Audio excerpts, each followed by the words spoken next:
نفس الكلام بينطبق برضو على مباراه سان داونز، سواء اللي اتلعبت في جنوب افريقيا او حتى اللي اتلعبت في القاهره. وطلعت بعد المباراه الاولى اللي اتلعبت هناك قلت رغم هزيمه النادي الاهلي وان نتيجه 1-0 هي تقريبا كانت نتيجه مرضيه بشكل كبير جدا للجهاز الفني ومارسيل كولر، الا ان النادي الاهلي كان يقدر ان هو يعمل مباراه افضل من كده. شخصيه النادي الاهلي وامكانيات النادي الاهلي وسكواد النادي الاهلي يساعدوا ان هو يحقق نتيجه افضل من كده، خصوصا ان المباراه في جنوب افريقيا كانت تتيح ليه بالكلام ده. لكن الراجل اساء استخدام الاوراق بتاعته اثناء الجيم في بعض التوقيتات، ورغم ان اتيح ليه اكثر من فرصه لكن برضه كان في رعونه وكان في نفس الاخطاء اللي كانت موجوده في مباراه سيمبا الاولى اللي اتلعبت هناك في تنزانيا. برضه كم كبير جدا من اهدار الفرص كلفتك تعادل، وكلفتك ان انت كنت مهدد بشكل كبير ان انت تخرج من المباراه بتاعت القاهره بعد التعادل وبعد الاداء السيء. لكن هي المشكله ان الراجل كان حاصر فكره فقط لا غير ان هو يطلع باقل نتيجه واقل خساره قدام سان داونز هناك في جنوب افريقيا، وان هو كان لاغي تماما الشخصيه الهجوميه بتاعت النادي الاهلي وكان بيلعب على الفكر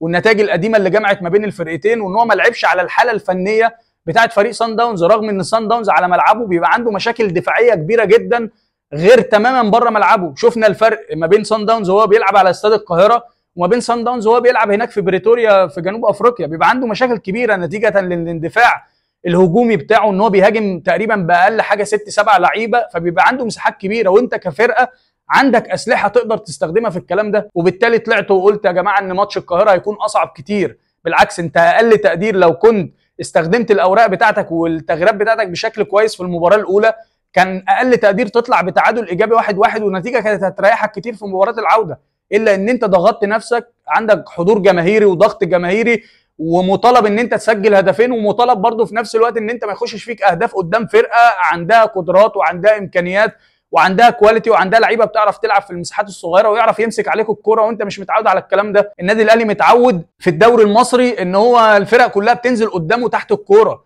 بيدافع ب 10 لعيبه وال11 لعيب تحت الكوره، وان هو بيبقى عنده الاستحواذ على مدار ال90 دقيقه ويفضل بقى مستحوذ على الكوره طول الماتش لحد ما يوجد ثغره ويوجد اي خطا ويستغله. لكن الكلام ده مش هينفع ليه؟ لان الليفل علي، فلما الليفل بيعلى عليك بيبقى عندك مشكله. وانا مستغرب بصراحه الناس اللي بتقول اصل النادي الاهلي عمل ماتش كبير جدا. ماتش كبير فين يا جماعه؟ لا عندك شكل ولا عندك تحضير للماتش ولا واضح حتى طريقه لعب ولا خطه بتشتغل بيها. فدي كلها كانت مشاكل بالنسبه للراجل. حتى التغييرات بتاعته في ظل ان هو ما عندوش فرصه، دي الفرصه الاخيره بيغير في الدقيقه 75 والدقيقه 77 وانت محتاج الماتش ومحتاج تجيب جول ومش قادر توصل من على الاطراف وعمال تعمل بلالين من اول الماتش لاخر الماتش، مش عارف توصل ولا حتى عارف توصل من خلال العمق، مفيش اي اختراقات ولا في شوطه على المرمى ولا في اي شكل خالص، نتيجه للتحضير بتاع الماتش. هو ما كانش محضر وكان خايف على اسمه وخايف على النتيجه وخايف ان هو يخسر للمره الثانيه قدام مدرب